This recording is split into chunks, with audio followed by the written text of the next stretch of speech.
Hi Deepak, so we're here in Omaha and the meeting is finally over. It was a long one. So we just wanted to get your thoughts just as we're ending it. So, first question, was it worth it? It was interesting, Shrey, because this is a pilgrimage for the value investor. This is also a great point if you've been a follower of Warren Buffett all your life. I'm not one, but I'm just saying if you were, this is a great place to come and see him in person.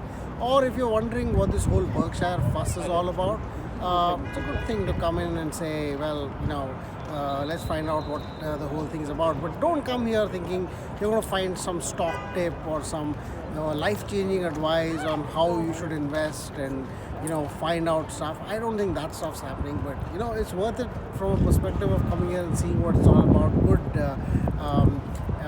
Good way to see a lot of businesses, and my first US company, publicly listed company AGM. So there. Interesting. Well, let's move on to other takeaways. What are like the key insights you had from today's meeting? Very interesting point over here. I mean, today at least what he said. I mean, most of the people that came in, they came in two brackets. They talked about the businesses that Warren Buffett invested in, and they talked about life gyan, if you may, or life knowledge that they want to know in general.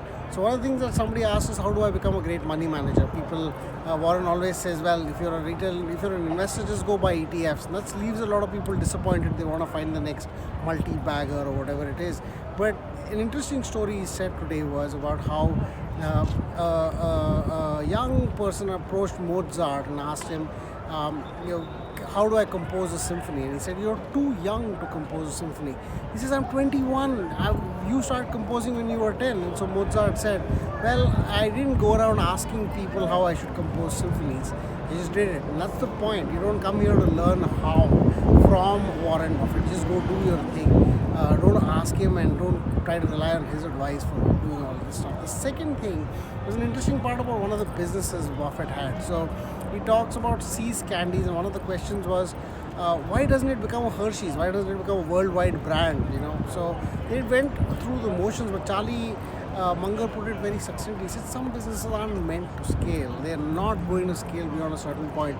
Like the way you or most of us are not going to become Nobel Prize winners, and we're not going to achieve immortality. It's just not going to happen. Some of it is not designed or destined to be that way, and you should just live with that. He says See's Candies gave him an enormous amount of money. They got him, he put 50 million, gave him, I think, multi-billions of dollars. He said took all that money, invested in other businesses. Those have grown. It's not the same business that needs to grow with the cash it generates. So interesting lessons, because inherently unscalable businesses don't bother too much.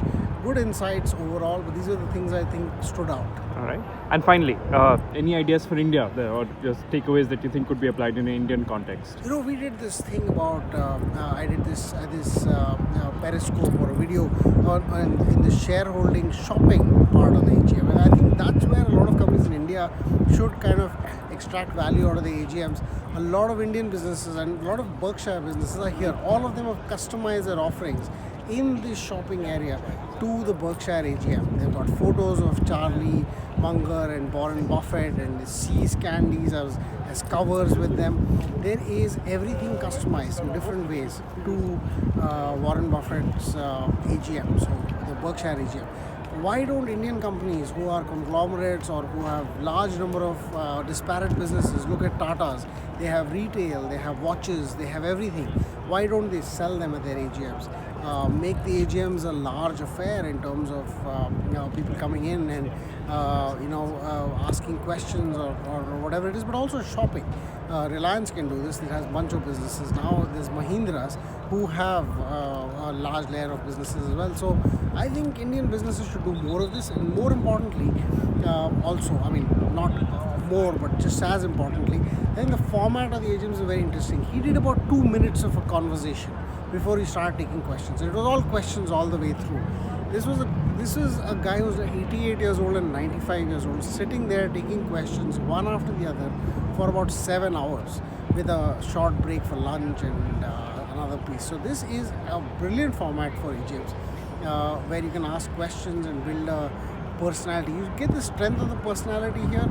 It's not anymore about people asking Warren Buffett why he hasn't beaten the S&P 100. S&P 500. He hasn't for the last 10 years, and everybody's fine with that. And everybody wants to learn from him because he's got the power of the brand behind him. He's got the power of many years of past performance that's behind him. He has built it to a point where people don't even ask him, can you return that $100 billion that you have in cash for the last 10 years and you're not doing anything with it? That's the power of personality, the brand, and the fact that he's built this business over to such a degree. He attracts so many people who want to come and ask him life questions. Don't question him about Berkshire returns or of the fact that he's got cash. That's, I think, the way Indian businesses should also grow. In sense, you have large personalities, and you should get the room from your investors to grow. Key takeaways here is, you should come here and see it. But this is a very brilliant way to run an AGM. Right. What are the odds you'll be back next year? Well, not so much. I think you've seen it once. You may not want to come in and see it again. But if something interesting comes up, I think may be useful. But it's live streamed, so being in person is probably not as important. Anyway, we were like All right, perfect. miles away from where the actual conversation was. But yeah, well, it's an experience in itself. Omaha is a lovely city. It's nice and bright and sunny right now. It was freezing in the morning though. But want to experience it. If you're in the US, I think coming here as a shareholder or with a shareholder pass is good enough. All right, perfect. Thanks.